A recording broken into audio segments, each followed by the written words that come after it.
story. Une professeure frappée par une élève à qui elle avait demandé d'enlever son voile dans la cour du lycée. Ça s'est passé lundi à Tourcoing. Bonjour Carole Zerbib. Bonjour. Vous êtes vous-même proviseur et vous observez les atteintes à la laïcité sans relâche depuis longtemps. Vous alertez et votre parti pris ce matin, c'est de dire que les proviseurs ont peur. Alors, oui, certains proviseurs peuvent avoir peur parce qu'il y a des précédents. Il y a quand même eu des enseignants assassinés au cours de ces 4 dernières années. Un de nos collègues, le proviseur du lycée Maurice Ravel, qui a été agressé et menacé pour avoir fait appliquer la loi. Donc, effectivement, on peut parfois se sentir un peu en insécurité. En insécurité, et il faut imaginer la scène. Juste en rentrant dans ce studio, vous me racontiez, et j'aimerais bien que vous puissiez le partager avec nos auditeurs et nos téléspectateurs, cette situation tout simplement très pratique, quasi géographique. C'est-à-dire qu'en fait, dans un lycée, si une jeune fille veut remettre son voile pour sortir, la plupart du temps, elle veut le faire en fait avant même d'être sortie du lycée dans les toilettes. C'est ce qui s'est passé là. Oui. Elle sortait des toilettes où elle avait remis son voile, sauf que les toilettes sont dans l'enceinte du lycée. C'est quotidien, ça? C'est une question qui se passe tous les jours dans les lycées de France? Oui, c'est un point d'achoppement qu'on peut avoir avec les élèves, c'est que elles souhaitent pouvoir remettre leur voile juste avant de sortir à l'intérieur et profiter des toilettes et des miroirs pour se recoiffer, ou alors rentrer dans l'établissement et aller dans les toilettes pour enlever leur Ce voile. qui veut dire passer le seuil Mais de oui. l'établissement avec son voile. Voilà, le seuil symbolique, parce que c'est ça, le seuil symbolique de l'établissement dans lequel la tenue religieuse est interdite depuis la loi de 2004. Et en l'occurrence, cette prof la croise donc dans les couloirs, sortant des toilettes avant qu'elle ne sorte du lycée, lui demande d'ôter son voile. La jeune fille gifle la professeure, qui, dans un réflexe, la gifle en retour. Et la jeune fille frappe alors encore la professeure. Pour cette professeure qui a demandé à la jeune fille d'enlever son voile, combien ne le demandent pas ou n'osent pas le demander? Ah oui, c'est possible qu'il y ait des enseignants qui ont peur de rentrer dans un conflit.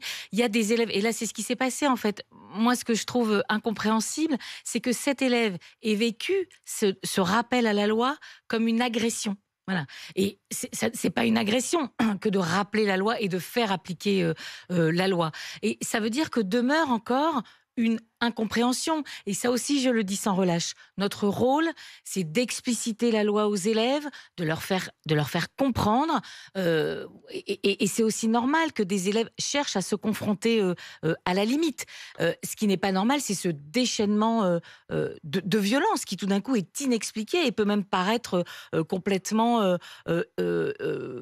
inadapté en fait. Inadapté, et évidemment, on se souvient, et je vous avais d'ailleurs reçu à ce moment-là, de ce qui s'était passé au lycée Maurice Ravel à Paris. Ce proviseur qui avait subi une vague de menaces, qui avait même été poussé à se retirer parce que son adresse avait même été publiée sur les réseaux sociaux par des élèves, parce qu'il avait demandé à une élève de retirer son voile dans l'enceinte de l'établissement.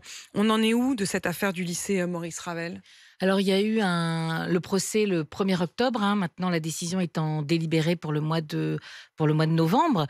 Nous, on s'attend à ce que les auteurs de ces menaces sur les réseaux sociaux qui ont été extrêmement violentes et qui n'ont pas permis... C'était des menaces de mort, hein ? Des menaces de mort, oui, tout à fait. Merci de le préciser, c'était des menaces de mort et qui n'ont pas permis à notre collègue de poursuivre toute sérénité son travail. Son travail, et qui est parti en retraite anticipée pour se protéger aussi, pour protéger toute la communauté scolaire.